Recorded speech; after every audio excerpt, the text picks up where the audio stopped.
children. So in this session I am going to continue with exercise 11.1 from 6th main. See, from exercise 11.1 the 6th main is same as what I have done in the example. In the example it was sin A sin B, whereas it is cos A cos B. That is the only difference, but otherwise everything is same. That means there also we had acute angles. As I told you, if it's a right angle triangle, then we know that one of the angles will be a 90 degree. That means the rest two will be acute angles. Okay. Now here I have taken two triangles. I have named them by taking A and B as acute angles and the rest whatever you want. It is, there is no, because they have not given you that it's a right angle ABC or something like that. So just they have told angle A and angle B are acute angles, that I have written here. Angle A is less than 90 degree, angle B is less than 90 degree. And also they have told that cos A is equal to cos B. Okay. Now we have to prove that or show that angle A is equal to B. If these are the conditions, then we have to show that angle A and angle B are equal to each other. Okay, let us continue as we have done earlier for sin A, sin B. First thing is that cos A is equal to cos B. Okay, so given that cos A is equal to cos B. What is cos? Cos is equal to, as I told you, CAH. A by H. A is adjacent by H is hypotenuse. Adjacent by hypotenuse. Now cos A, for this, which is adjacent and which is hypotenuse, which is along with us, that is which is concerned to this angle A, attached to this angle A is adjacent and this is hypotenuse. So it is adjacent divided by hypotenuse, that is AC by AE. So for this is AC by AE. Similarly for cos B, again this is adjacent, this is hypotenuse. So adjacent by hypotenuse, that is BD by BF. So this equals to BD by BF. So these two sides are concerned to this triangle and these two are from this triangle, isn't it? So what I will do?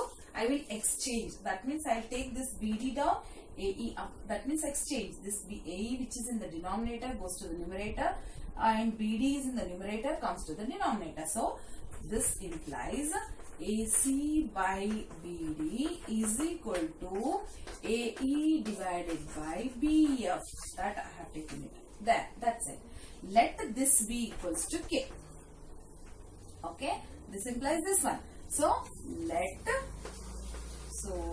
let AC by BD is also equal to K. Then AE by BF is also equal to K ಅಂತ ತಗೊಳ್ತೀನಿ. ನಾನು ಎರಡೂನು constant K ಅಂತ ತಗೊಳ್ತೀನಿ ರೇಷಿಯೋನ. ಆಯ್ತಾ? ಅದಾದ್ಮೇಲೆ ಏನ್ ಮಾಡೋಣ ಅಂತ ಹೇಳಿದ್ರೆ ಈ BD ನ ಈ ಕಡೆ ತಗೊಳ್ತೀನಿ, BF ನ ಈ ಕಡೆ ತಗೊಂಡು ಇಂಟು ಮಾಡ್ತೀನಿ. This implies AC is equal to KBD, okay, and AE is equal to K into BF. ಸರಿನಾ? ಕಾನ್ಸ್ಟೆಂಟ್ ತಗೊಂಡಿದ್ದೀನಿ ನಾನು ಯಾವ್ದು ಕಾನ್ಸ್ಟೆಂಟ್ ಹೇಳಿದೀನಿ, ಯಾವ್ದು ಬೇಕಾದ್ರೂ ತಗೋಬಹುದು ಅಂತ. ಓಕೆ, ನಾವು I got AC is K into BD, AE is K into BF ಅಂತ ಸಿಕ್ತು ನನಗೆ. ನಾನೇನ್ ಮಾಡ್ತೀನಿ ಇವಾಗ, ಇಲ್ಲಿ ಏನೇನ್ ತಗೊಂಡಿದೀವಿ ನಾವು? ಹೈಪೋಟೆನ್ಯೂಸ್ ತಗೊಂಡಿದೀವಿ ಮತ್ತೆ ಅಡ್ಜಸೆಂಟ್. ಈಗ ನಾನೇನ್ ಮಾಡ್ತೀನಿ, ಈ ಟ್ರಯಾಂಗಲ್ ಅಲ್ಲಿ ಉಳಿದಿರೋದು ಯಾವ್ದು ಸೈಡು? ಸಿಇ. ಈ ಸಿಇ ನ ಕನ್ಸಿಡರ್ ಮಾಡ್ತೀನಿ. ಇದನ್ನ ಅಪೋಸಿಟ್ ಅಂತ ಕರೆಯೋದು ಬೇಡ, we will not call it as opposite. CE which is not considered previously, that I will take it here. So what is that? In triangle ACE, CE is equal to athava CE square is equal to, you know that by using Pythagoras theorem, because CE is 90 degree, therefore CE square is equal to AE square minus AC square. ಯಾಕೆಂತ ಹೇಳಿದ್ರೆ AE ಏನ್ ಹೇಳಿ? It is hypotenuse. So ಹಾಗಾಗಿ ಏನಾಗುತ್ತೆ? Minus ಆಗುತ್ತೆ. Therefore AE square minus AC square. Now CE is equal to square root of AE square minus AC square ಅಂತ ಬರ್ಕೊಂತೀನಿ ನಾನು ಇವಾಗ. ಇದೇ ರೀತಿಯಾಗಿ ಯಾಕೆ ಹೇಳಿ ಈ ಸ್ಕ್ವೇರ್ ಈ ಕಡೆ ಬಂದ್ರೆ ಸ್ಕ್ವೇರ್ ರೂಟ್ ಆಯ್ತು. Let me take the other triangle in triangle BDF. Let me take triangle BDF. In triangle BDF, again this side DF I have to take. Therefore, DF is equal to square root of, ನೋಡಿ direct ಆಗಿ ತಗೊಳ್ತಾ ಇದ್ದೀನಿ ನಾನು, ಈ step skip ಮಾಡ್ತಾ ಇದ್ದೀನಿ. ಇಲ್ಲಿ ಏನಿದೆ, angle D is 90 degree. So opposite to 90 degree ಯಾವ್ದಿದೆ, BF, that is hypotenuse. BF square minus, I consider this side, so I have to subtract this side, that means BD square. ಅಲ್ವಾ? Therefore BF square minus BD square ಅಂತ ಬರ್ಕೊಳ್ತೀನಿ ನಾನು ಇವಾಗ. So ಹಾಗಾದ್ರೆ ನಂಗೆ ಏನ್ ಸಿಕ್ತು, ಎರಡು other two sides I have received, I got the CE and DF I got. Let me take the ratio of these two. Okay, ratio of CE and DF. Okay, that is CE by DF is equal to square root of AE square minus AC square divided by square root of BF square minus BD square. ನಾನು ಏನ್ ಮಾಡ್ತೀನಿ, denominator ಹಾಗೆ ಇಟ್ಕೊಳ್ತೀನಿ, ಈ numerator ಅಲ್ಲಿ ಈ values ನ ಹಾಕೊಳ್ತೀನಿ. ಯಾವುದು, AE is equal to ಈ AE ವ್ಯಾಲ್ಯೂನ ಹಾಕ್ತೀನಿ, ಹಾಗೇನೆ ಇಲ್ಲಿ AC ವ್ಯಾಲ್ಯೂನ ತಗೊಳ್ತೀನಿ. ಏನಾಗುತ್ತೆ, AC is K square BD square, AE is K square BF square. That I will substitute here. Therefore, square root of AE square is K square BF square, K square BF square minus AC square is K square BD square. So let me take that K square into BD square divided by this. I will keep it as it is, square root of BF square minus BD square ಅನ್ನ ಹಾಗೆ ಇಟ್ಕೊಳ್ತೀವಿ. ಸರಿನಾ? ಇವಾಗ ಏನ್ ಮಾಡೋಣ ಅಂತ ಹೇಳಿದ್ರೆ, will take K square ಎರಡು ಕಡೆ ಇದೆಯಲ್ವಾ, ಕಾಮನ್ ಬರುತ್ತೆ. So let us take it out side. that equals to, that is CE by, this is CE by DF is equal to K square is outside means common. Okay, BF square minus BD square divided by BF square minus BD square. ನಾನು 10 ಸತಿ ಹೇಳ್ತಾನೆ ಇದ್ದೀನಿ, ಈ ತರ ಇದ್ದಾಗ ನೀವು cancel ಮಾಡ್ಕೊಡ್ದು, BF ಮತ್ತು BD cancel ಮಾಡ್ಕೊಡ್ದು. ಯಾಕೆಂದ್ರೆ ಫುಲ್ ಇದಿಷ್ಟು ಇಲ್ಲಿದ್ರೆ ಮಾತ್ರ ಕ್ಯಾನ್ಸಲ್ ಮಾಡಕ್ಕಾಗತ್ತೆ. ಹಾಗಾಗಿ ನಾನೇನ್ ಮಾಡಿದೆ, ಕಾಮನ್ ತೆಗೆದು ಕ್ಯಾನ್ಸಲ್ ಮಾಡ್ತಾ ಇದ್ದೀನಿ. ನೀವು ಈ ತರ ತುಂಬಾ ಮಿಸ್ಟೇಕ್ ಮಾಡ್ತಾ ಇದ್ದೀರಾ, ನಿಮ್ಗೆ ಅದು ಗಮನ ಇರಲಿ. ಓಕೆ, ನಾವು ದಿಸ್ ಟು ಗೆಟ್ ಕ್ಯಾನ್ಸಲ್ಡ್, ಈಗ ಕ್ಯಾನ್ಸಲ್ ಆಗುತ್ತೆ. ಈಗ ಏನು ಅಂತ ಹೇಳಿದ್ರೆ, ಈ K square root of K square ಇದೆಯಲ್ಲ, ಅದು ಆಚೆ ಬಂದ್ರೆ ಈ ಸ್ಕ್ವೇರ್ ರೂಟ್ ಕ್ಯಾನ್ಸಲ್ ಆಗಿ this becomes CE by DF is also equal to K. Square root of K square ಅಂದ್ರೆ, ಈಗ square root of 2 square ಅಂದ್ರೆ ಏನು, square root of square root of 2 square ಅಂದ್ರೆ square root of 4, ಅದರ ಅರ್ಥ 2 ಅಲ್ವಾ, square root of 4 is 2. ಅಲ್ಲಿಗೆ ಈ ಸ್ಕ್ವೇರ್ ಮತ್ತು ಸ್ಕ್ವೇರ್ ರೂಟ್ ಹೇಗೆ ಕ್ಯಾನ್ಸಲ್ ಆಗುತ್ತೋ ಹಾಗೇನೆ ಇಲ್ಲೂ ಕೂಡ ಸ್ಕ್ವೇರ್ ಮತ್ತು ಸ್ಕ್ವೇರ್ ರೂಟ್ ಕ್ಯಾನ್ಸಲ್ ಆಗಿ ಹೋಗುತ್ತೆ. ಇಲ್ಲಿ ಇದೇನಿತ್ತು, okay, this square root I have left it, sorry. Okay, ಇಲ್ಲಿ ಏನಿತ್ತು ನೋಡಿ, ಇಲ್ಲೂ ಹಾಗೇನೆ square root of full this one, square root of full this one, that is base square minus BD square get cancelled. Okay, now we got CE by DF is also equal to K. ನಂಗೆ ಇವಾಗ ಏನೇನ್ ಸಿಕ್ತು ಅಂತ ಇಲ್ಲಿ ಬರ್ಕೊಳ್ತೀನಿ ನೋಡಿ. So what I got, this AC by BD is also equal to K, AE by BF is also equal to K, and CE by DF is also equal to K. So let me take everything together. Therefore, AC by BD is equal to, AC by BD is equal to AE by BF, AE by BF is equal to CE by DF. CE by DF. This I am going to deal with later, children. ಈ ಎಲ್ಲಾ ಮೂರು ratio constant ಆದಾಗ, that they are equal to each other ಅಂದಾಗ, two triangles will be, triangle ACE is similar to triangle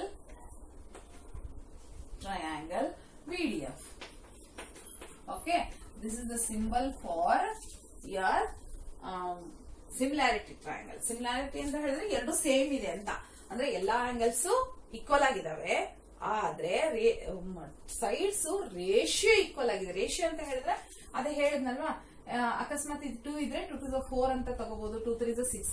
ಈ sides ಗೆ ಎಲ್ಲದಕ್ಕೂ same multiply ಮಾಡಿ ಬಂದಿರುವಂತ ಸೈಡ್ಸ್ ಇದು ಈ ಕಡೆ. ಅಂದ್ರೆ ಫಾರ್ ಎಕ್ಸಾಂಪಲ್ ಇದು 2 3 7 ಇತ್ತು ಅಂತ ಇಟ್ಕೊಳ್ಳೋಣ, ಆಯ್ತಾ. ಇದನ್ನ 2 4s 8, 3 4s 12, 7 4s 28. ಅಂದ್ರೆ ಈ ಎಲ್ಲಾ ಸೈಡ್ಸ್ಗೂ ಈಕ್ವಲ್ ನಂಬರ್ ಇಂದ ಮಲ್ಟಿಪ್ಲೈ ಮಾಡಿದಾಗ ಬರುವಂತದ್ದು ಇದು. ಆಗ ಏನಾಗುತ್ತೆ, ಈ ಎರಡೂ ಟ್ರಯಾಂಗಲ್ಸ್ ಸಿಮಿಲರ್ ಅಂತ ಆಗುತ್ತೆ. ಸಿಮಿಲರ್ ಅಂತ ಹೇಳಿದ್ರೆ ಫಾರ್ ಎಕ್ಸಾಂಪಲ್ ನೀವು ಇವಾಗ ಒಂದು ಯಾವ್ದಾದ್ರು ಒಂದು ಬಾಲ್ ಅನ್ನ ಲೈಟ್ ಹೀಗೆ ಹಿಡೀರಿ, ಅವಾಗ ಏನಾಗುತ್ತೆ, ಅದ್ರ ಶಾಡೋ ಇಲ್ಲಿ ಬೀಳುತ್ತೆ ಅಲ್ವಾ. ಅದು ನೀವು ಹೇಗ್ ಶಾಡೋ ಇರುತ್ತೆ, ನೀವು ಹಿಂದೆ ಮುಂದೆ ಬಾಲ್ ಅನ್ನ ಮಾಡಿದಾಗ ಶಾಡೋ ಸೈಜ್ ಏನಾಗುತ್ತೆ, ದೊಡ್ಡದು ಚಿಕ್ಕದು ಆಗ್ತಾ ಹೋಗುತ್ತೆ ಅಲ್ವಾ. ಅದು ಸೇಮ್ ಇದೆ, ಶೇಪ್ ಏನಾದ್ರು ಚೇಂಜ್ ಆಗುತ್ತಾ, ಇಲ್ಲ ಅಲ್ವಾ. ಅದನ್ನ ನಾವು ಸಿಮಿಲರ್ ಅಂತ ಹೇಳ್ತೀವಿ ಹೊರತಾಗಿ ಅದನ್ನ ಈಕ್ವಲ್ ಅಂತ ಹೇಳಲ್ಲ. ಯಾಕೆಂತ ಹೇಳಿದ್ರೆ ನೀವು ಇದನ್ನ ಹೇಗ್ ಚೇಂಜ್ ಮಾಡ್ತೀರೋ ಹಾಗೆ ಶೇಪ್ ಅಲ್ಲಿ ಚೇಂಜ್ ಆಗ್ತಾ ಹೋಗುತ್ತೆ. They are not equal in their areas ಅಲ್ವಾ. ಹಾಗಾಗಿ ಈಕ್ವಾಲಿಟಿ ಬೇರೆ. ಈಗ ನೀವು ಫಾರ್ ಎಕ್ಸಾಂಪಲ್ ಕಾಂಗ್ರಿಯನ್ಸಿ ಮಾಡ್ತೀರಾ, ಅದರಲ್ಲಿ ಎಲ್ಲಾ ಆಂಗಲ್ಸ್ ಎಲ್ಲಾ ಸೈಡ್ಸ್ ಈಕ್ವಲ್ ಆಗಿರುತ್ತೆ. ಬಟ್ ಸಿಮಿಲಾರಿಟಿನಲ್ಲಿ ಹಾಗಲ್ಲ, ಆಂಗಲ್ಸ್ ಎಲ್ಲ ಈಕ್ವಲ್ ಆಗಿರುತ್ತೆ, ಆದ್ರೆ ಸೈಡ್ಸ್ ಮಾತ್ರ ಚಿಕ್ಕದು ದೊಡ್ಡದು ಇರುತ್ತೆ, ಬಟ್ ಪ್ರೊಪೋರ್ಷನಲ್ ಆಗಿರುತ್ತೆ. ಪ್ರೊಪೋರ್ಷನಲ್ ಅಂತ ಹೇಳಿದ್ರೆ ಈ ಎಲ್ಲಾ ಸೈಡ್ಸ್ ಈಕ್ವಲ್ ನಂಬರ್ ಇಂದ ಮಲ್ಟಿಪ್ಲೈ ಮಾಡಿದಾಗ ಈ ಎಲ್ಲಾ ಸೈಡ್ಸ್ ಸಿಗುತ್ತೆ. ಹಾಗಾಗಿ ಇವಾಗ ನೋಡಿ ನಂಗೆ ಏನ್ ಸಿಕ್ಕಿದೆ ಅಲ್ಲಿ ನೋಡ್ಕೊಳ್ಳಿ, ದಟ್ ಈಸ್ AC/BD. ಅಂದ್ರೆ AC ಗೆ ಇದು ಪ್ರಪೋರ್ಷನಲ್ ಆಗಿದೆ, ಸಿಇಗೆ DF ಪ್ರಪೋರ್ಷನಲ್ ಆಗಿದೆ, ಹಾಗೂ AE ಗೆ BF ಪ್ರಪೋರ್ಷನಲ್ ಆಗಿರೋದ್ರಿಂದ we can say that angle A and angle B are equal to each other. ಇದೇ ನಾವು ಪ್ರೂವ್ ಮಾಡಬೇಕಾಗಿತ್ತು. Okay, just check it.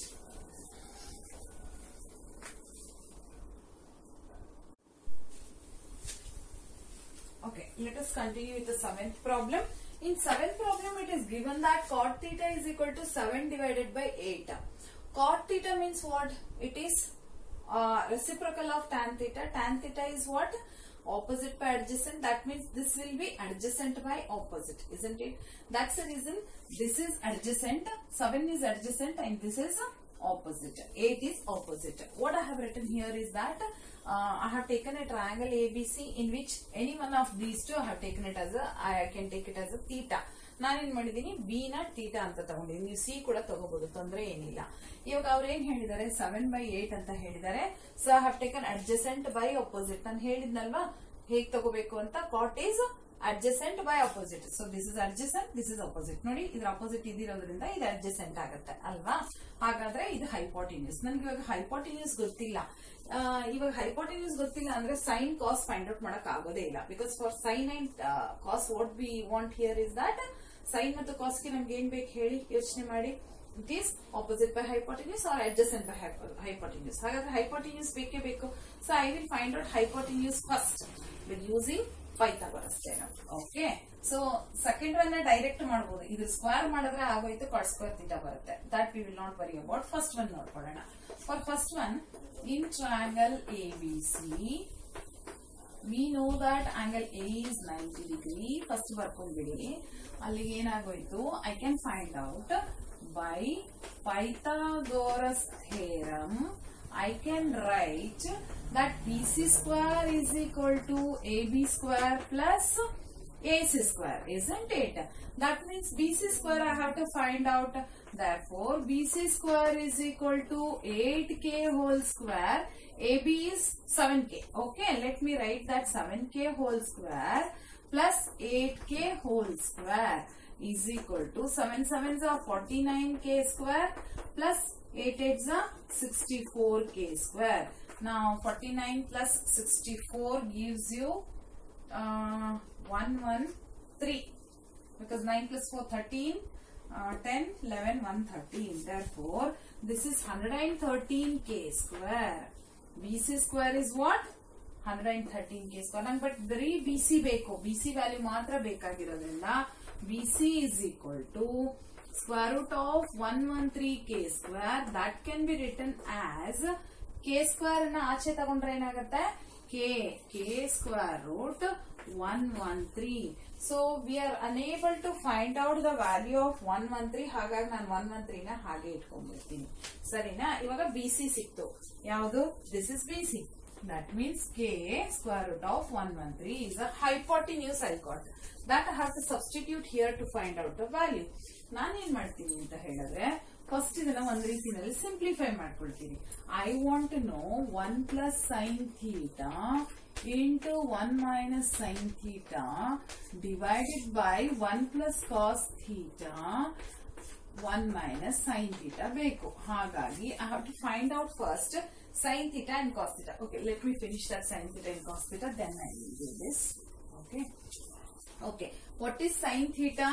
Sin theta is equal to opposite by hypotenuse. What is opposite here? BC, AC by BC, opposite by hypotenuse. Similarly, I have to take cos theta. Cos theta for that again adjacent by hypotenuse. Therefore, it is AB. This is adjacent and this is BC. Okay. These two are how much? AC by BC.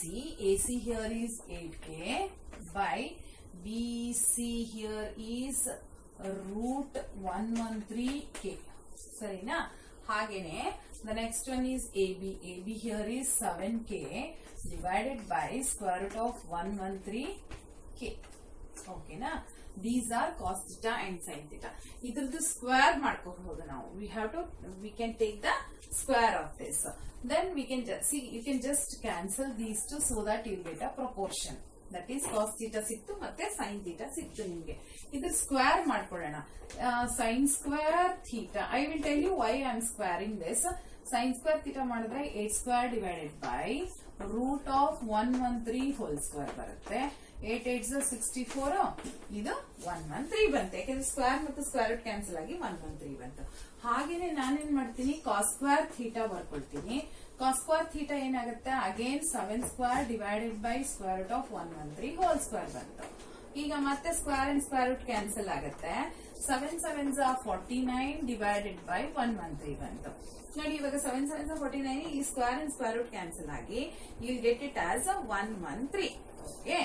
Now I got sin square theta and cos square theta. I got sin square theta here and cos square theta. ಅಂದ್ರೆ ಈ sin ಅನ್ನ square ಮಾಡಿದಾಗ sin square theta, cos ಅನ್ನ square ಮಾಡಿದಾಗ cos square theta ಬಂತು. ನಾನೇನ್ ಮಾಡ್ತೀನಿ, ಇವಾಗ ಈ ಪ್ರಾಬ್ಲಮ್ ಅನ್ನ ಬರ್ಕೊಳ್ತೀನಿ.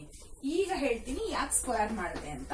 So 1 plus sin theta into 1 minus sin theta divided by 1 plus cos theta into 1 minus cos theta. I think by now you understood why I have taken square. That means here a plus b, a minus b, a plus b, a minus b. So how do you write it, a plus b, a minus b? That is a square minus b square. So this becomes what? 1 square minus sin square theta divided by 1 square minus cos square theta. Isn't it? So this is that is 1 square, a plus b, a minus b, a square minus b square. Now we will substitute the value. So 1 square is 1 minus sin square theta. See, sin square theta I find out madidinalva. That is 64 divided by 113 whole divided by 1 minus, because 1 square is 1. 1 minus cos square theta. Cos square theta is 49 divided by 113. Okay. Now let me find out the LCM and do it. Okay. 1 minus 64 by 1113 ಅಂತ ಹೇಳಿದ್ರೆ LCM for this part only is 113. I will just do it and show it to you, then I will write it. See, ಈ ತರ ಬರ್ಕೊಂಡ್ರೆ ಏನಾಗುತ್ತೆ, ಇಲ್ಲಿ 113 is the LCM. This 113 multiplies here, so 113, this is 113 minus 64. So ಇದು multiply ಆಗುತ್ತೆ ಇಲ್ಲಿ.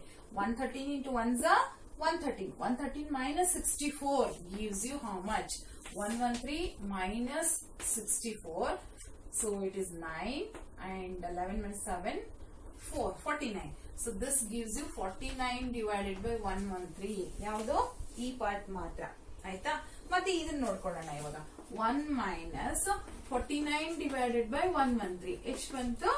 113 again it multiplies here. So 113 minus 49 divided by 113 is the LCM. Here this is LCM. So 113 minus 49. ಇವಾಗ 113 minus 64 49 ಸಿಕ್ಕಿದೆ ಅಂದ್ರೆ ಅದರ ಅರ್ಥ 113 minus 49 ಏನ್ ಬರುತ್ತೆ 64 ಬಂದೇ ಬರುತ್ತೆ. ಆಯ್ತಾ? So what we got here is that this is 1 minus sin square theta that we have started. So here this value I got it separately here. Let me substitute in this. That equals to, that is sin square theta, 1 minus sin square theta by 1 minus cos square theta. I got the values now is equal to 49 divided by 113 by 64 divided by 113. Children, how can I write this? Those two here is like this. Let me show you.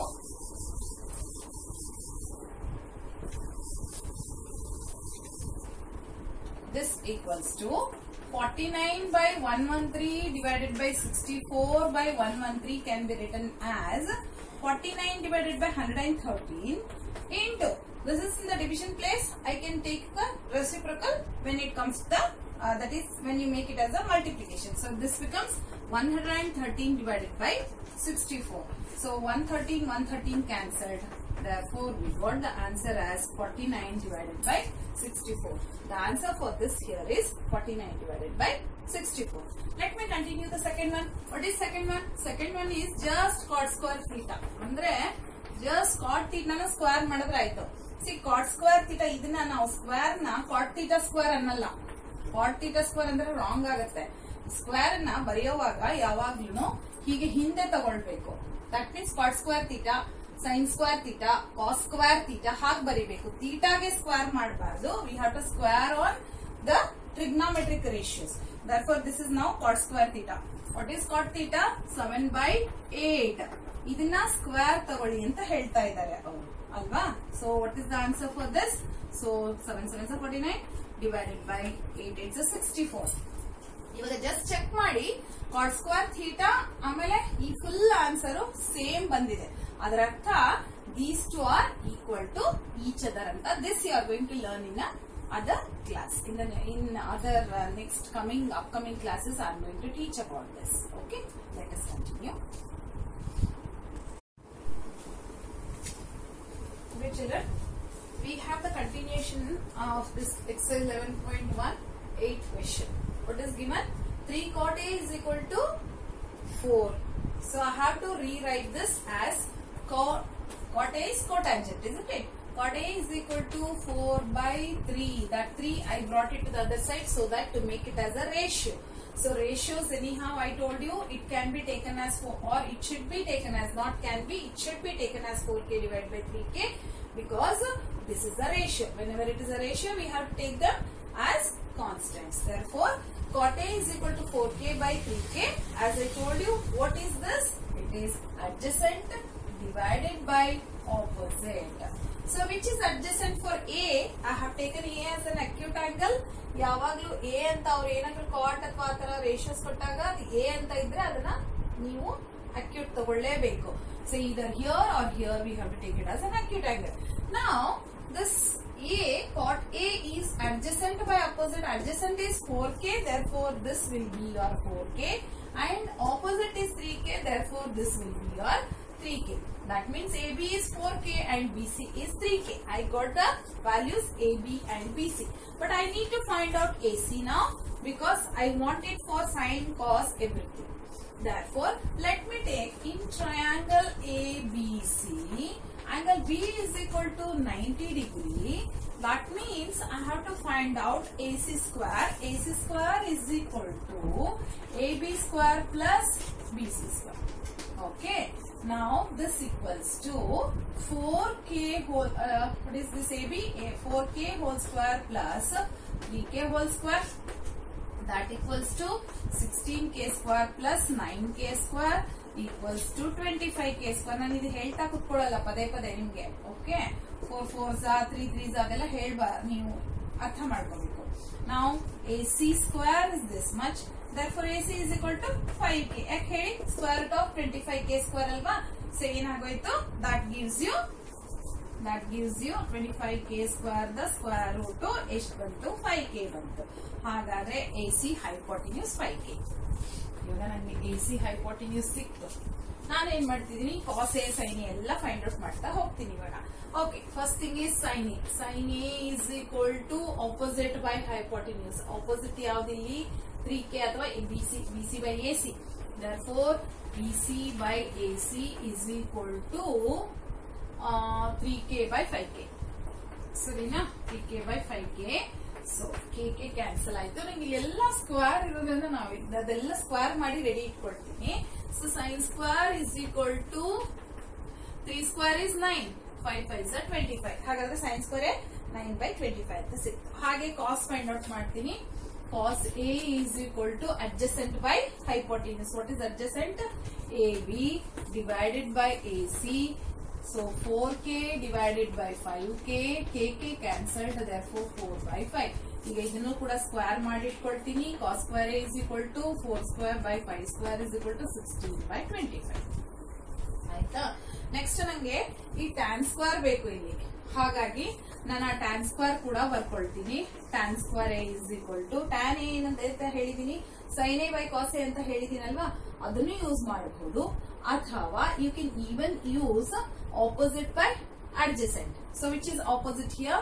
It is BC by adjacent AB. Okay, whole square. ಆಯ್ತಾ? ನಿಮ್ಗೆ ಎಷ್ಟು ರೀತಿನಲ್ಲಿ ಬೇಕಾದ್ರೂ tan ಅನ್ನ find out ಮಾಡಬಹುದು. ಹೇಗೆ ಗೊತ್ತಾ? ಇದ್ ನೋಡಿ, ಈ cot A ಇದೆಯಲ್ಲ, cot A opposite ತಗೊಂಡ್ರೆ tan A ಸಿಗುತ್ತೆ. ಅವಾಗ್ಲೂ ನಿಮ್ಗೆ ಆನ್ಸರ್ ಸಿಗುತ್ತೆ. ಇಲ್ಲ ಅಂತ ಹೇಳಿದ್ರೆ ನೀವು sin square by cos square ಮಾಡ್ಕೊಂಡ್ರು ಸಿಗುತ್ತೆ, sin by cos ಮಾಡಿದ್ರು ಸಿಗುತ್ತೆ tan. ಸೊ tan ಅನ್ನ ಸುಮಾರು ರೀತಿನಲ್ಲಿ ಫೈಂಡ್ ಔಟ್ ಮಾಡ್ಕೋಬಹುದು ನೀವು. ಸೊ ನಾವು I got this as a BC by, ನೋಡಿ ಇದ್ರ ಅಪೋಸಿಟ್ ನೋಡಿ ಇಲ್ಲಿ ಸಿಕ್ತು. ಇದು 4/3 ಇರೋದ್ರಿಂದ ಇದು 3/4 ಆಗುತ್ತೆ ಅಲ್ವಾ? ಹಾಗೇನೆ ಚೆಕ್ ಮಾಡಿ BC by AB ಅಂತ ಹೇಳಿದ್ರೆ BC is 3k and AB is 4k ಹಾಗೂ ಬರುತ್ತೆ. No problem. ಸೊ ನಿಮ್ಗೆ ಹೇಗ್ ಬೇಕೋ ಹಾಗೆ ಫೈಂಡ್ ಔಟ್ ಮಾಡಬಹುದು. tan ಸ್ಕ್ವೇರ್ ಏನ್ ಸಿಕ್ತು? 3 ಸ್ಕ್ವೇರ್ by 4 ಸ್ಕ್ವೇರ್ ಅಂದ್ರೆ 9 by 16 ಸಿಕ್ತು. ಸರಿನಾ? ಇವಾಗ ನಾನೇನ್ ಮಾಡ್ತೀನಿ, ಇದನ್ನು ಫೈಂಡ್ ಔಟ್ ಮಾಡಿಟ್ಕೊಂಡ್ಬಿಡೋಣ. ಯಾಕಂದ್ರೆ ಫ್ರಾಕ್ಷನ್ ಅಲ್ಲಿ ಇರೋದ್ರಿಂದ ನೀವು 1 ಮೈನಸ್ ಮಾಡಿದಾಗ ತುಂಬಾ ಈಸಿಯಾಗಿ ಫೈಂಡ್ ಔಟ್ ಮಾಡಕ್ಕೆ ಆಗ್ಲಿ ಅಂತ ನಾನ್ ಮಾಡ್ತಾ ಇರೋದು. ನಾನೇನ್ ಮಾಡ್ತೀನಿ, 1 minus tan square A is equal to 1 minus 9 by 16. ನೋಡಿ, ಇದು ಫಸ್ಟ್ ನ್ಯೂಮರೇಟರ್ ಫೈಂಡ್ ಔಟ್ ಮಾಡ್ತಾ ಇದೀನಿ. 1 ಮೈನಸ್ tan ಸ್ಕ್ವೇರ್ A ಅಂತ ಫೈಂಡ್ ಔಟ್ ಮಾಡ್ತಾ ಇದೀನಿ. ಸರಿನಾ? is equal to, that is 1 minus 9 by 16. 16 under 16 minus 9 by 16 is equal to 16 ಅಲ್ಲಿ 9 ಹೋದ್ರೆ ಎಷ್ಟು? we get it as 7. 7 by 16 ಬಂತು. ಸರಿನಾ? ಹಾಗೆ 1 plus tan square A find out ಮಾಡ್ತೀನಿ. 1 plus tan square A is equal to 1 plus 9 by 16 plus ಮಾಡಬೇಕು. So ಈ 16 under 16 again 16 plus 9 by 16. ನೋಡಿ, 16 under 16 plus 9. okay, is equal to 25 divided by 16 because 16 plus 9 is 25. ಈಗ ಏನ್ ಮಾಡ್ತೀನಿ, LHS RHS ತಗೊಳ್ತೀನಿ ನಾನು. we have to check whether these two are equal or not ಅಂತ ಕೇಳ್ತಾ ಇದ್ದಾರೆ. ನಾನೇನ್ ಮಾಡ್ತೀನಿ, LHS ತಗೊಳ್ತೀನಿ. LHS is equal to 1 minus tan square A by 1 plus tan square A. ಸರಿನಾ? 1 minus tan square A ನಮ್ಗೆ ಆನ್ಸರ್ ಇಲ್ಲಿ ಸಿಕ್ಕಿದೆ. ಎಷ್ಟು? 1 minus tan square A 7 by 16. 7 divided by 16 whole divided by 25 by 16. See children, ಒಂದು direct ವಿಷಯನ ನೀವು ತಿಳ್ಕೋಬೇಕು. ಇಲ್ಲಿ ಏನು ಅಂತ ಹೇಳಿದ್ರೆ, ನೋಡಿ, ಈ 7 by 16 ಇಂಟು ಮಾಡಿದಾಗ ಇದೇನಾಗುತ್ತೆ? 16 by 25 ಆಗುತ್ತೆ. ಅಲ್ಲಿ 16 ಕ್ಯಾನ್ಸಲ್ ಆಗುತ್ತೆ. ಇದನ್ನ ನೀವು ಡೈರೆಕ್ಟ್ ಆಗಿ ಹೇಗ್ ಮಾಡಬಹುದು ಅಂತ ಹೇಳ್ತೀನಿ ನಾನು. ನೋಡಿ, ಇದು ಡಿನಾಮಿನೇಟರ್ ಇದೆ, ಇದು ಡಿನಾಮಿನೇಟರ್ ಟು ಡಿನಾಮಿನೇಟರ್ ಇರೋದ್ರಿಂದ ಇದೆರಡೂ ಡೈರೆಕ್ಟ್ ಆಗಿ ಕ್ಯಾನ್ಸಲ್ ಮಾಡಬಹುದು. ಇದನ್ನ ಅಭ್ಯಾಸ ಬೆಳೆಸ್ಕೊಳ್ಳಿ ನೀವು. ಆಯ್ತಾ? ಯಾವಾಗ್ಲೂ ಹಾಗೆ ಇದರಲ್ಲಿರೋ ಡಿನಾಮಿನೇಟರ್ ಕ್ಯಾನ್ಸಲ್ ಮಾಡಬಹುದು, ಇದರಲ್ಲಿರೋ ನ್ಯೂಮರೇಟರ್ ನ ಈಸಿಯಾಗಿ ಕ್ಯಾನ್ಸಲ್ ಮಾಡಬಹುದು ನೀವು. ಓಕೆ, ನಾವು 16 cancelled. So this gives you 7 by 25. Next RHS ತಗೊಳ್ತೀನಿ. RHS is what? RHS is equal to cos square A minus sin square A. cos square A minus sin square A ಬರ್ಕೊಂಡೆ. cos square A ಎಲ್ಲಿದೆ ನೋಡಿ, ಇಲ್ಲಿದೆಯಾ? 16 by 25 minus sine square ಏನಿದೆ ಇಲ್ಲಿ 9/25. Okay, 9/25. ಈಗ ನೋಡಿ 25 LCM. Therefore 16 minus 9 ಎಷ್ಟು ಬರುತ್ತೆ? once again 7. Therefore this is also equal to 7/25. ಹಾಗಾದ್ರೆ ಏನಾಯ್ತು? LHS is equal to RHS. Therefore we can say that this 1 minus tan square A divided by 1 plus tan square A is equal to cos square minus sin square A. It is true. Okay, we can just directly write that these two are equal to each other.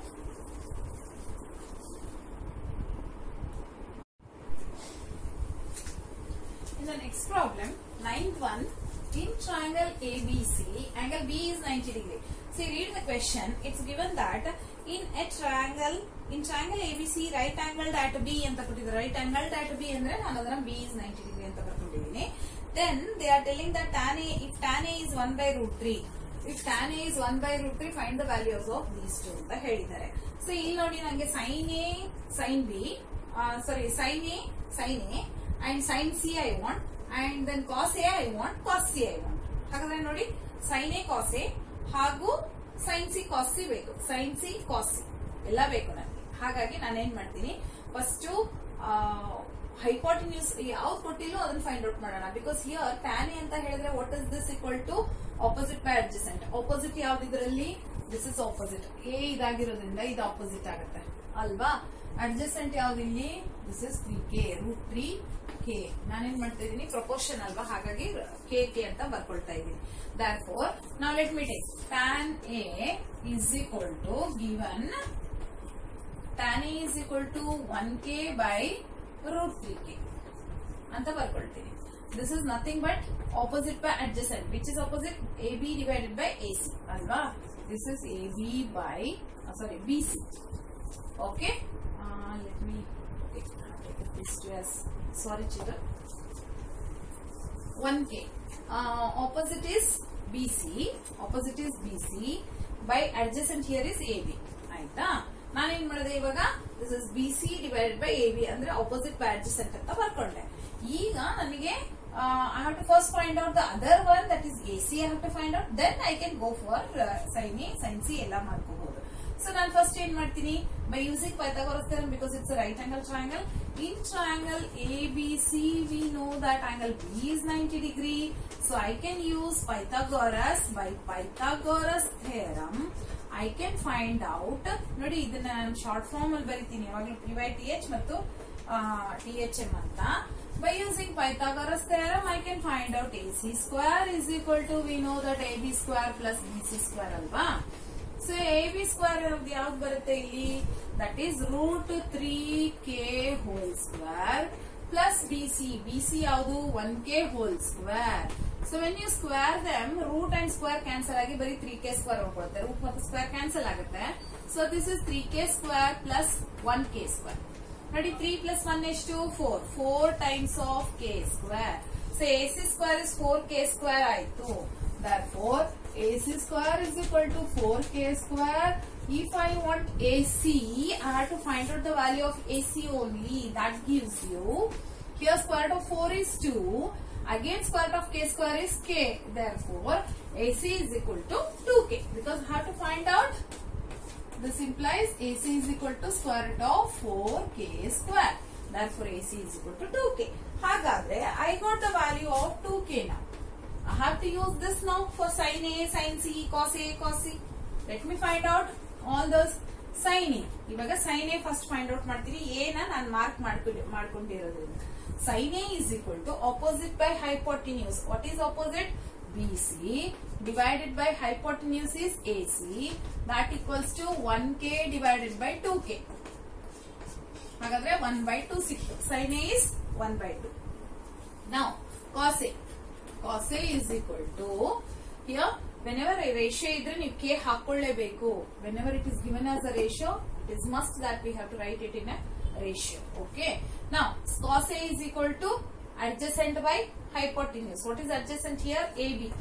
AB divided by AC is equal to √3k divided by 2k. ಆಯ್ತಾ? ಮತ್ತೆ k cancel ಆಗಿ √3/2 ಸಿಕ್ತು. ಈಗ sin C find out ಮಾಡ್ತೀನಿ ಮತ್ತೆ ಕಾಸ್ C find out ಮಾಡ್ತೀನಿ. ಇವಾಗ ಏನಾಗೋಯ್ತು, angle change ಆಗೋಯ್ತು ನೋಡಿ. ನಾನು ಆಂಗಲ್ ಚೇಂಜ್ ಮಾಡ್ತಾ ಇದ್ದೀನಿ, ಎ ತೆಗೆದು ಸಿ ಮಾಡ್ಕೊಳ್ತಾ ಇದ್ದೀನಿ. ಆಯ್ತಾ. First sine C. ಈಗ ಏನಾಯ್ತು, ಅಪೋಸಿಟ್ ಡಿಫ್ರೆಂಟ್ ಆಗೋಯ್ತು, ಎ ಬಿ ಆಯ್ತು. A B divided by B C, sorry, A B divided by A C ಆಗೋಯ್ತು. So this will be A B divided by A C. Sine is opposite by sine C. C opposite ಯಾವ್ದು ಇವಾಗ, A B. therefore A B by A C ಆಗೋಯ್ತು. What is A B? A B is √3k divided by A C is 2k. ಹಾಗಾದ್ರೆ K cancel ಆಗಿ ಏನಾಯ್ತು, √3/2 ಆಯ್ತು. ಹಾಗೇನೆ cos C find out ಮಾಡ್ತೀನಿ. For cos C, cos it is adjacent by hypotenuse. So which is adjacent here? Adjacent for this C is different now. C ಗೆ adjacent ಯಾವ್ದಾಗೋಯ್ತು ಇವಾಗ, BC ಆಗೋಯ್ತು. Therefore this is BC by AC is equal to 1k by 2k gives you 1/2. ನೋಡಿ ಇಲ್ಲಿ ಇದೆರಡು ನೋಡಿದ್ರೆ ನಿಮ್ಗೆ ಅರ್ಥ ಆಗುತ್ತೆ ಏನು ಅಂತ. ಈಗ ಎ ಇರೋದು ಸಿ ಆದಾಗ ಕಾಸ್ ಸೈನ್ ಆಗುತ್ತೆ, ಸೈನ್ ಕಾಸ್ ಆಗುತ್ತೆ. ನೋಡಿ ಈ ಆನ್ಸರ್ ಇಲ್ಲಿ ಬಂದಿದೆ ಅಲ್ವಾ, ಹಾಗೆ ಈ ಆನ್ಸರ್ ಇಲ್ಲಿ ಬಂದಿದೆ. ಅರ್ಥ ಆಯ್ತಲ್ವಾ ನಿಮ್ಗೆ ಹೇಗ್ ಚೇಂಜ್ ಆಗುತ್ತೆ ಅಂತ. ಓಕೆ, ಆಪೋಸಿಟ್ ಇರೋದು ಅಡ್ಜಸೆಂಟ್ ಆಗುತ್ತೆ, ಅಡ್ಜಸೆಂಟ್ ಇರೋದು ಆಪೋಸಿಟ್ ಆಗುತ್ತೆ. ಈಗ ಫಸ್ಟ್ ಕ್ವೆಶ್ಚನ್ ತಗೊಳ್ಳೋಣ ನಾವು. What is this? Sine A cos C. Sine A into cos C plus cos C sine C. Cos C sine C. Let me check it once. The question I have written correctly or not. Sin A cos C and cos A sin C. It is cos A sin C. Correct it. Okay.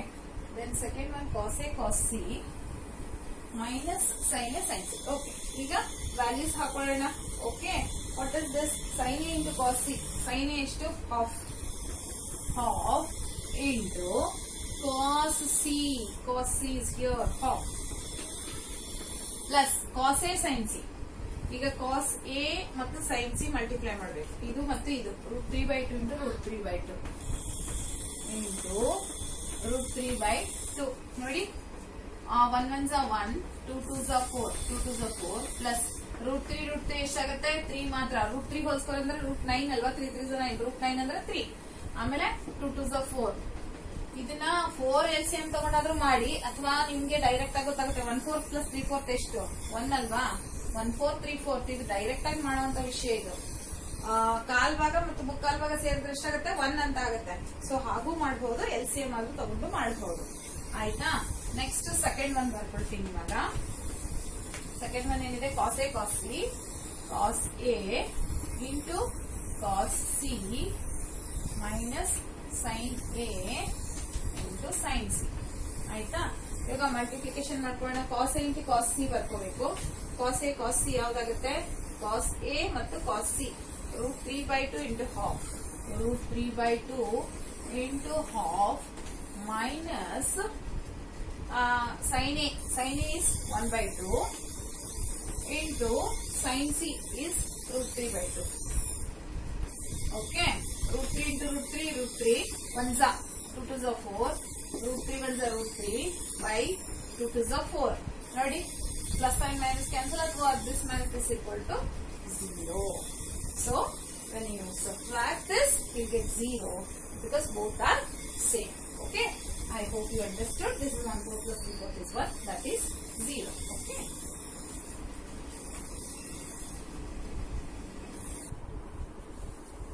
So I have taken 10th one. In this triangle PQR, angle Q is 90 degree ಅಂದ್ರೆ ಅವ್ರು ಹೇಳಿದ್ದಾರೆ Q is acute angle ಅಂತ ಕೊಟ್ಟಿದ್ದಾರೆ. So I have to, sorry, Q is 90 degree. Right angled at Q ಅಂತ ಹೇಳಿದ್ದಾರೆ. Therefore Q I have taken it as 90 degree. Right angled at Q ಅಂತ ಕೊಟ್ಟಿರೋದ್ರಿಂದ. Now they are given two conditions. PR plus QR is equal to 25, BQ is equal to 5 cm ಅಂತ ಕೊಟ್ಟಿದ್ದಾರೆ. ನಮ್ಗೇನ್ ಹೇಳಿದ್ದಾರೆ, sin P cos P tan P find out ಮಾಡಕ್ ಹೇಳಿದ್ದಾರೆ. ಓಕೆನಾ.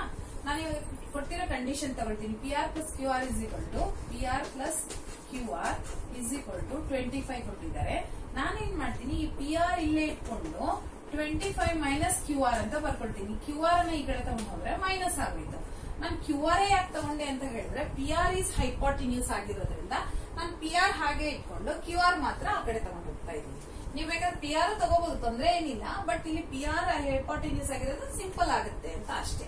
ಇನ್ triangle P Q R we will use Pythagoras ನಾವು. Okay, because Q is 90 degree ಅಲ್ವಾ. In triangle PQR, we know that Q is 90 degrees, so I am using Pythagoras. So let me use Pythagoras theorem. As per Pythagoras theorem, PR square is equal to QR square plus PQ square. Alva? ಗೊತ್ತಿರೋ ಅಂತದ್ದೇ ನಮಗೆ. So ನಾನು ಏನ್ ಮಾಡ್ತೀನಿ ಇವಾಗ PR ಗೆ ಇದು substitute ಮಾಡ್ತೀನಿ ನೋಡಿ. 25 minus QR. 25 minus QR whole square is equal to this QR square. I will keep it as it is. But here in this PQ is given as 5. So let me take that. That is PQ is 5 alva. So this PQ is 5. Okay. It's a centimeter ಆಗಿರೋದ್ರಿಂದ K use ಮಾಡಲ್ಲ ಇಲ್ಲಿ ನಾನು. Directly I am using numbers because it's in the centimeters. ನಾವು ಇವಾಗ ಇದನ್ನ solve ಮಾಡಿ A minus B whole square formula use ಮಾಡಿ. What is A minus B whole square formula? 25 square plus QR square minus 2 into QR. ಯಾಕೆ ಹೇಳಿ? You know that it is A square plus B square minus 2AB. 2AB ಅಂತ ತಗೊಳ್ಳೋದ್ರಿಂದ sorry 2 into 25 into sorry let me finish this. 2 into 25 ಬರ್ಕೊಳ್ತೀನಿ.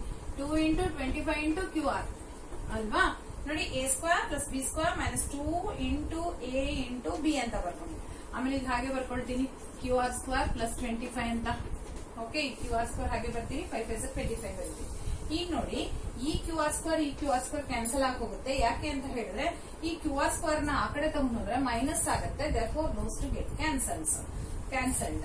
Now 25 square ಎಷ್ಟು? 625 minus 25 2s are 50 QR is equal to 25. ಸರಿನಾ? ಈಗ ಏನ್ ಮಾಡೋಣ ಅಂತ ಹೇಳಿದ್ರೆ ಈ minus QR ಇರೋದ್ರಿಂದ ಇದು ಈ ಕಡೆ ತಗೊಂಡ್ ಹೋಗ್ತೀನಿ. ಯಾಕಂದ್ರೆ ಮೈನಸ್ ಇದೆ, ಅದು ನಮ್ಗೆ ಮೈನಸ್ ಅಂದ್ರೆ ಸ್ವಲ್ಪ ಕಷ್ಟ ಅನ್ಸುತ್ತೆ ಅಂತ ನಾನು ಹಾಗೆ ಮಾಡ್ತಾ ಇದ್ದೀನಿ. ಸರಿನಾ? So 625 ಅಲ್ಲೇ ಇಡ್ತೀನಿ. Therefore 625 minus ಈ 25 ಈ ಕಡೆ ತಗೊಂಡ್ ಬಂದ್ರೆ minus 25 ಆಗುತ್ತೆ is equal to ಈ minus 50 QR ಆ ಕಡೆ ಹೋದ್ರೆ plus 50 QR ಆಯ್ತು. ಈಗ 625 ಅಲ್ಲಿ 25 ಹೋದ್ರೆ 600. ಈ 50 ನ ಈ ಕಡೆ ತಗೊಂಡ್ ಬಂದ್ರೆ ಡಿವೈಡೆಡ್ ಬೈ 50. ನೋಡಿ ಇದು ಮೈನಸ್ ಮಾಡಿದೀನಿ, ಇದು ಡಿವೈಡ್ ಮಾಡಿದೀನಿ. ಸರಿನಾ? ಈಗ so here we got 600 by 50 is equal to QR. Cancel it. So 5 ones are 5 12s are. That means QR here is equal to 12. We got the value of QR as 12, isn't it? Now this is 12. Now here we need the sin P, cos P and tan P. Let us take sin P. What is sin P? Sin P is equal to opposite divided by hypotenuse. So opposite in this, that is P. Opposite to P here is QR. QR divided by hypotenuse. Hypotenuse is PR. Therefore that equals to 12 by 13. Similarly cos P, let us take. Cos P is equal to adjacent by hypotenuse. What is adjacent here? That is PQ. PQ by PR. Therefore, PQ by PR. Now onwards, I'll just start writing it because I need not go on telling opposite by hypotenuse, adjacent by hypotenuse ಅಂತ ಹೇಳ್ತಾ ಹೋಗೋದು ಬೇಡ ಅಂತ ಅಷ್ಟೇ. Next one is tan P. Tan P is equal to sin P by cos P ಅಂತನಾದ್ರೂ ತಗೋಬಹುದು, ಅಥವಾ ಇಲ್ಲಿ ನಿಮ್ಗೆ opposite by adjacent ಅನ್ನೋ ತರ ತಗೋಬಹುದು, ಏನಾದ್ರೂ ತಗೋಬಹುದು. So here it is direct 12 by 5. ಇಲ್ಲಿ ನೋಡಿ ಯಾಕೆ ಅಂತ ಹೇಳಿದ್ರೆ ನಿಮ್ಗೆ sin P by cos P ಆಗಿರೋದ್ರೆ 12 by 5 ಆಗುತ್ತೆ. ಸೊ ಡೈರೆಕ್ಟ್ ಆಗಿ ನೀವು 12 by 5 ಅಂತ ಬರೀಬಹುದು. ಓಕೆ, ದಿಸ್ ಇಸ್ 12 divided by 5 ಅಂತ ಬರ್ಕೊಂಡ್ರೆ you get it as tan P. ಓಕೆ, let us continue.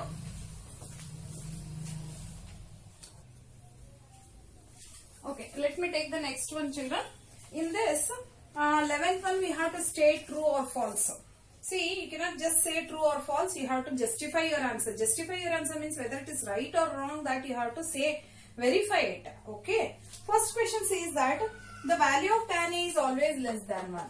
The value of tan A is, they say that the value of tan A is always less than 1. Howdu alva anta helbeku. For that, what you can do, you just take, what is tan A? Tan A is equal to opposite divided by adjacent. Alva? Opposite anta helidre, for example, let me take tan A. Okay? This is tan A anta ankolna. Idu the opposite to idu. ಆಮೇಲೆ ಇದು adjacent. Thus by this is always less than 1 ಅಂತ ಹೇಳ್ತಿದ್ದಾರೆ. That means now for example let us take some example. Let me take here 13, then this will be 12, this is 5 ಅಂತ ಅನ್ಕೊಳ್ಳೋಣ. This is true because 13 square is equal to 12 square plus 5 square. That value itself I have taken. So ಈ ತರ ಇದ್ದಾಗ opposite by adjacent. See 12 by 5 ಅಂತ ತಗೊಳ್ತೀನಿ ಅಲ್ವಾ? I can take like that, isn't it? So it is more than 1. So not always less than 1. Okay, if at all I change these values, maybe it is possible that less than 1. But not always, isn't it? That means this statement is false. This implies false. This is false because not always. ಯಾವಾಗಲೂ less than 1 ಇರಲ್ಲ. ಒಂದೊಂದ್ಸತಿ greater than 1 ಕೂಡ ಇರುತ್ತೆ. Next one. Secant A is equal to 12 by 5 for some value of angle A. For some value ಅಂತ ಹೇಳ್ತಾ ಇದ್ದಾರೆ. For all is different. For some value secant A. Secant A ಏನು? Is equal to 12 by 5. Secant ಅಂತ ಹೇಳಿದ್ರೆ it is the reciprocal of cos. The reciprocal of cos. Cos ಏನು? CH. That is adjacent by hypotenuse. That means for secant it is hypotenuse by adjacent. Which is hypotenuse in this? 30 by adjacent. I can take 12, 13 by 12. So, idralli nodi some values for some values of angle A. Yes, it is possible. It is possible or not, that you have to check. Hege ಮಾಡಬಹುದು ಅಂತ ಹೇಳಿದ್ರೆ, see, secant is equal to hypotenuse by adjacent. ಸರಿನಾ? So 12 is greater here. 12 is greater than 5. ನೋಡಿ, hypotenuse ಯಾವಾಗಲೂ greater ಇದ್ದೇ ಇರುತ್ತಲ್ವಾ? ಹೌದು ಅಲ್ವಾ? That means this is true because our hypotenuse is always greater, so it is true. ಸರಿನಾ? Next, cos A is the abbreviation for the cosecant A ಅಂತ ಹೇಳ್ತಾ ಇದ್ದಾರೆ. No, it is not the abbreviation for cosecant. Cos is cosine. Cos is cosine. Therefore, it is not the abbreviation of this one. Therefore, it is false again. It is not cosecant, it is cosine. Fourth one. Cos A is the product of, cot A is the product of cot and A ಅಂತ ಹೇಳ್ತಾ ಇದ್ದಾರೆ. No, it is not the product. It's the angle. It denotes angle. Therefore, this is also false. Okay. Cot A is not a product of cot and A. Sin theta is equal to 4 by 3. Sin theta is equal to 4 by 3 ಅಂತ ಕೊಟ್ಟಿದ್ದಾರೆ. For some angle theta. Some sin ಅಂದ್ರೆ ಏನು? Sin is opposite divided by hypotenuse. ಅಲ್ವಾ? So, sin is opposite by hypotenuse. ಈಗ ನಾನೇನ್ ಕೇಳ್ತೀನಿ ಅಂತ ಹೇಳಿದ್ರೆ, ಈ ವ್ಯಾಲ್ಯೂಸ್ ಕೊಟ್ಟಿದ್ದಾರೆ. Opposite 4, hypotenuse 3 ಆಯ್ತು. Hypotenuse is the longest line ಅಂತ ನಿಮ್ಗೆ ಗೊತ್ತಲ್ವಾ? Hypotenuse ಇದರಲ್ಲಿ ಯಾವಾಗಲೂ ಏನಿರುತ್ತೆ? Longest ಇರುತ್ತೆ. Check here. Hypotenuse is smallest than opposite. This is not true. Therefore, you have to say that this is also false. So, this is how we can justify. Children, this is the end of exercise 11.1. Then next we have trigonometric ratios for some specific areas. So that let me handle in the next class. Okay. So this is the end of 11.1. Okay. Bye children.